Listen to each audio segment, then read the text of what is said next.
नमस्कार, मैं Abhishek Raj, CEO founder easy way global. दोस्तों, बिहार आईटी अनुदेशक भर्ती का आप लोगों ने फॉर्म भरा है। बहुत सारे बच्चे भी फॉर्म भर रहे हैं, बहुत सारे लोगों ने फॉर्म भर चुके हैं। कुछ छोटी छोटी परेशानियां हैं जिसके बारे में हम चर्चा करने वाले हैं। बहुत सारे कॉल आ रहे हैं कि जैसे किसी का एक्सपीरियंस सर्टिफिकेट पे सैलरी मेंशन नहीं है, बोलेगा क्या सर एक्सपीरियंस पे सैलरी लिखवाना जरूरी है। किसी का डॉक्यूमेंट्स में गलत अपलोड हो गया है, गलत तरह से डॉक्यूमेंट्स अपलोड हो गया है, क्या उनका फॉर्म रिजेक्ट हो जाएगा। किसी किसी का दो दो एक्सपीरियंस है, अलग अलग डेट में दो एक्सपीरियंस अपलोड करने में समस्या आ रही है। किसी का एज कम है, 21 साल से कम एज हो रहा है अकॉर्डिंग टू नोटिफिकेशन में जो एज दिया है 2022 तक ही काउंट कर रहा है, 23 काउंट नहीं कर रहा है। तो इसके अनुसार उनका एज कम हो जा रहा है। तो ये तमाम छोटी छोटी परेशानियां हैं जिसके बारे में हम चर्चा करने वाले हैं, जिससे आपका समस्या का समाधान हो जाए और इसका उपाय भी हम बताएंगे। ठीक है, वीडियो स्टार्ट करने से पहले आप लोगों को बता दूं कि इजी वे कोचिंग की तरफ से आईटीआई अनुदेशक भर्ती झारखंड और बिहार दोनों के लिए कोर्सेस लॉन्च किए गए। यहां पर देखिए बिहार वाला कोर्स आपको हम दिखा रहे हैं। जैसे जीके जीएस का एक स्पेशल जो 20 नंबर का उसका स्पेशल ला दिए। मान लीजिए किसी का टेक्निकल सही है, केवल जीके जीएस पढ़ना है तो स्पेशल आपके लिए भी है। Welder, works of calculation, engineering drawing, turner, machinist, wireman, electrician, fitter, COPA, ये सारे ट्रेड के हमारे पास कोर्स अवेलेबल है। बेहतरीन तैयारी करना चाहते हैं, जल्दी तैयारी करना चाहते हैं तो आप कोर्स को ज्वाइन कर सकते हैं। रीजन क्या है, अपने से तैयारी कीजिएगा, किसी दिन पढ़िएगा नहीं पढ़िएगा, टाइम बहुत ज्यादा लग जाएगा और एग्जाम बहुत जल्द होने वाला है। तो टाइम वेस्ट नहीं करना है, खुद से पढ़ पढ़ के नोट्स बना बना के परेशान नहीं होना है। हम सब चीज बनाकर आपके लिए रखे हुए, बस आप थोड़ा सा इन्वेस्ट कीजिए अपने आप पे, खुद के लिए, फ्यूचर के लिए, और नौकरी ले लीजिए, ये जरूरी है। ठीक है, तो आइए शुरुआत करते हैं।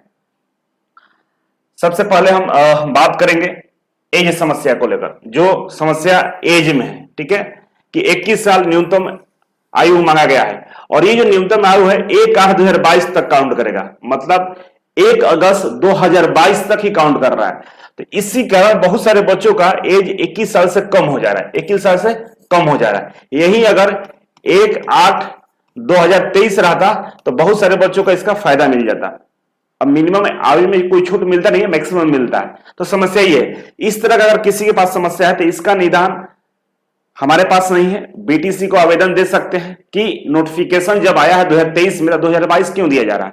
और इससे पहले एक बीपीएससी की हम बात कर रहे हैं, Bihar BP, Bihar public service commission. ठीक है, इसमें इस तरह की भर्ती आते हैं इंजीनियरिंग पे, बीटेक के लिए मैकेनिकल और सिविल का इंजीनियरिंग था कृषि विभाग में, वहां भी इस तरह का समस्या था। तो उसका कैंडिडेट हाईकोर्ट गया था, हाईकोर्ट ने उस भर्ती पे स्पेशल नोटिस जारी किया था कि नहीं, जब भर्ती 2023 में निकाली गई तो 1 साल पीछे का एज क्यों लेंगे, तो उसको सुनवाई हो गया था।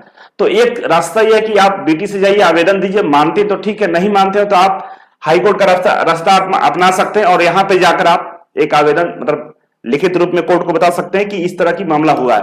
और आपको रेफरेंस के लिए हम बता दिए, बीपीएससी में यह ऐसा हुआ था और यह साल था 2017-16 के आसपास की मामला है, जब बिहार आईटी अनुदेशक भर्ती एक बार और आया था, याद होगा 16 में, उसी समय आया था बीपीएससी से भी भर्ती मैकेनिकल और सिविल के लिए कृषि विभाग में, तो उसमें यह हुआ था। तो आप लोग कोर्ट का रास्ता अपना सकते हैं।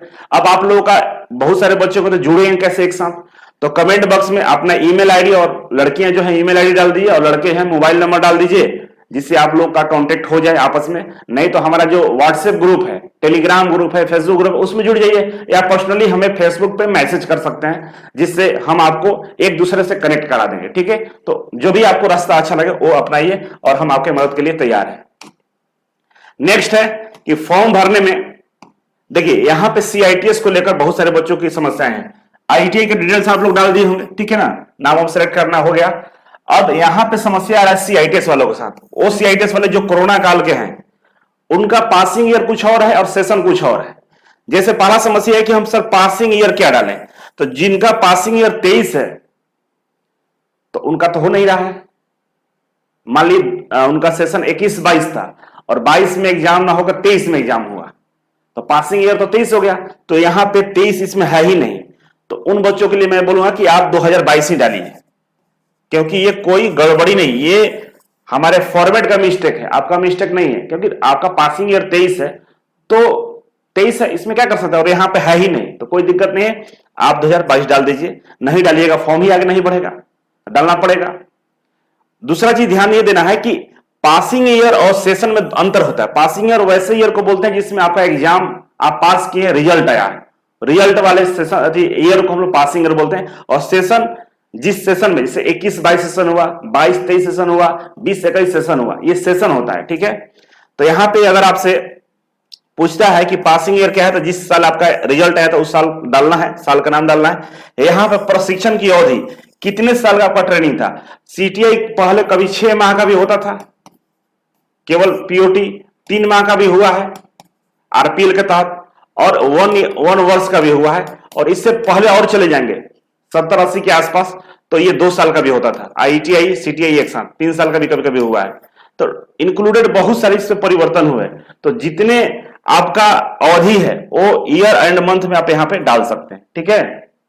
तो नॉर्मली अभी तो जितने बच्चे होंगे सबका 1 ईयर ही होगा, 1 ईयर का होगा, ठीक है। और यहां पे registration roll number, registration number आप कोई भी चीज डाल सकते हैं। अपने मार्कशीट पर देख लीजिएगा, रोल नंबर हो, रजिस्ट्रेशन नंबर आप इसमें डाल लीजिएगा। बाकी सारी चीजें हमें लगता है कि कोई दिक्कत नहीं है। सर्टिफिकेट नंबर और मार्कशीट नंबर दोनों अलग होता है। जो सर्टिफिकेट आपका इशू हुआ होगा, मार्कशीट के साथ एक सर्टिफिकेट होता है, उसका इसमें सर्टिफिकेट नंबर डालना है। ये डाल दिए होंगे तो आपका फॉर्म सही है। लास्ट में हम बात करेंगे, पूरा वीडियो देखिएगा, बहुत कुछ हम बताने वाले हैं। अब आते हैं यहां पे क्या है कि जिसका 1 से अधिक अनुभव है उसको समस्या आ रहा है यहां पे अपलोड करने में। तो समस्या कुछ है नहीं, इससे पहले समझ लीजिए कि पे स्केल सीटीसी पोस्ट हेल्ड, अब यहां पर पे स्केल मांग रहा है कि पे स्केल क्या होना चाहिए। तो कॉलेज में बात कर लीजिए कितना लिखिए। अगर सर्टिफिकेट पे, एक्सपीरियंस सर्टिफिकेट पे आपका सैलरी मेंशन नहीं है, उससे कोई दिक्कत वाली बात नहीं है। और यहाँ पे जो फॉर्मेट दिया है, मतलब वेबसाइट पे जो फॉर्मेट दिया है, वो फॉर्मेट गवर्नमेंट जो संविदा पे काम कर रहे हैं उन लोगों के लिए है। उस फॉर्मेट में आप नहीं बना सकते हैं, बनाने को बना सकते हैं, लेकिन उसमें बहुत सारा ऐसा चीज दिया है जो प्राइवेट कॉलेज वाले डिटेल्स नहीं दे सकते, इसलिए आपका फॉर्मेट अलग ही होता है। जो कॉलेज वाले फॉर्मेट है उस पर भी बना सकते हैं। इसमें रेफरेंस नंबर जरूर रहना चाहिए, रेफरेंस नंबर और डेट, इशू डेट, जिस दिन आपने बनवाया, ये दोनों जरूरी होता है। और इसके अलावा नीचे जो डिटेल्स होगा उसमें अगर आप सैलरी मेंशन कराना चाहते हैं तो करा लीजिए, जो नहीं कराए हैं अपलोड कर दिए, कोई दिक्कत नहीं है, और करा ली है तो कोई दिक्कत नहीं है। क्योंकि देखिए समस्या का समाधान निकालना जरूरी है। सैलरी मेंशन नहीं तो कोई बात नहीं है, आप मेंशन करा लीजिए अगर आपके पास टाइम है तो। नहीं टाइम है, नहीं करा पा रहे तो कोई बात नहीं, आप यहां पे सीटीसी अपना डालिए, कॉलेज से पूछ लिए कितना डालें, 8,000 डालें, मंथली वाला डाल दीजिए या ईयरली टोटल डाल दीजिए। पे स्केल मंथली हो जाएगा, सीटीसी ईयरली हो जाएगा, ठीक है। तो 8,000, 10,000, 12,000 जो भी डालिए, लेकिन इसका एविडेंस होना चाहिए आपके पास। मतलब ये जब जांच का विषय होगा कि सच में आपको मिला है कि नहीं मिला है, तो आप किसी तरह से इसको प्रूव करना होता है। प्रूव करने के 2-3 तरीके होते हैं। पहला कि आपका अकाउंट में पैसे आते होंगे, ठीक है ना, बैंक अकाउंट में पैसे आते होंगे। बैंक अकाउंट में पैसा नहीं आता है तो कॉलेज के पास एक सैलरी स्लिप होता है, जो कॉलेज वाले शायद आपको ना दिए हों, वो लोग अपने पास से रिकॉर्ड मेंटेन करके रखते हैं। और वो सैलरी स्लिप वो डीजीटी या आईटीआई का जो ऑडिट होता है ना, उसमें वो लोग दिखाते हैं, तो उनके पास वो होगा, कॉलेज में रखे होंगे। या जो लोग ऐसे एक्सपीरियंस बनाए होंगे, समझ रहे हैं, जुगाड़ टेक्नोलॉजी से, उनका तो रजिस्टर में मेंटेन नहीं होगा, ना वो पे स्केल में मेंशन होगा। तो कॉलेज वालों से बात करके रखिएगा कि अगर नौकरी उकरी मिलती है तो थोड़ा सा जो इंटरनली वो ऑडिट करते हैं ना, सैलरी स्लिप वगैरह जो बनाते हैं, वो आपको प्रोवाइड कर दें। कब? जब at a time of joining. दूसरा चीज ये है कि मान लीजिए कॉलेज वाला अपने सैलरी स्लिप में जो अपने यहां बना के रखता है, साइन करवाता होगा, ध्यान रखना, जिसका ओरिजिनल होगा ना एक्सपेंस सर्टिफिकेट, तो सैलरी स्लिप पर साइन होता है, साइन करवाता होगा। वहां पे ये 12,000 मान के चलिए वो लेके एडिट करके जा रहा है और आपने डाल दिया 8,000, तो समस्या कॉलेज के साथ भी है और आपके साथ भी है। इसीलिए मैं बोल रहा हूं कॉलेज वाले से पूछ लीजिए कि वो एवरेज सैलरी कितना देता है, जितना देता है उतना लिखता होगा रजिस्टर में, तो सैलरी स्लिप में वो लिख कर रखता होगा, तो आप पता कर लीजिएगा कि कितना है और उसके अनुसार आप यहाँ पे डाल दीजिएगा, ठीक है। दूसरा, जिसके एक्सपीरियंस लेटर में नहीं है सैलरी लिखा हुआ तो कोई दिक्कत नहीं है, अगर पॉसिबिलिटी है तो बनवा लीजिए, लिखवा लीजिए उस पर, ठीक है। अब एक से अनुभव कैसे जोड़ना है, एक से ज्यादा अगर जिसके पास अनुभव है, तो कुछ लोग अपलोड कर रहे हैं तो अपलोडिंग नहीं ले रहा है। रीजन क्या है कि आपको करना क्या है, सबसे पहले जो सर्टिफिकेट, मान लीजिए दो आपके पास एक्सपीरियंस सर्टिफिकेट है, ठीक है ना, 2 है, ठीक है, या 3 है, 4 है, तो सबसे पहले नया वाला अपलोड करना है, नया वाला अपलोड करना है, ठीक है। सबसे पहले क्या करना है, नया वाला अपलोड करना है, लेटेस्ट वाला। तो हम गलती कर रहे हैं, सबसे पहले हम पुराना वाला डालते हैं। मान लीजिए एग्जांपल के लिए आपका दो एक्सपीरियंस है, एक 16 से 18 है और एक 20 से 22 है, ठीक है ना। ये दो एक्सपीरियंस आपके पास है। तो ये तो 16 से 18 वाला ओल्ड हो गया, मतलब पुराना हो गया, और ये होगा नया। तो आपको क्या करना है, पहले नया वाला अपलोड करना है, ठीक है ना। तो सबसे पहले इसमें क्या करेंगे आप लोग, नया वाला अपलोड कर देंगे, ठीक है। नया वाला अपलोड करेंगे सबसे पहले, इसके बाद ओल्ड वाला पुराना वाला अपलोड करना है, इसके बाद क्या करना है, पुराना वाला अपलोड करना है।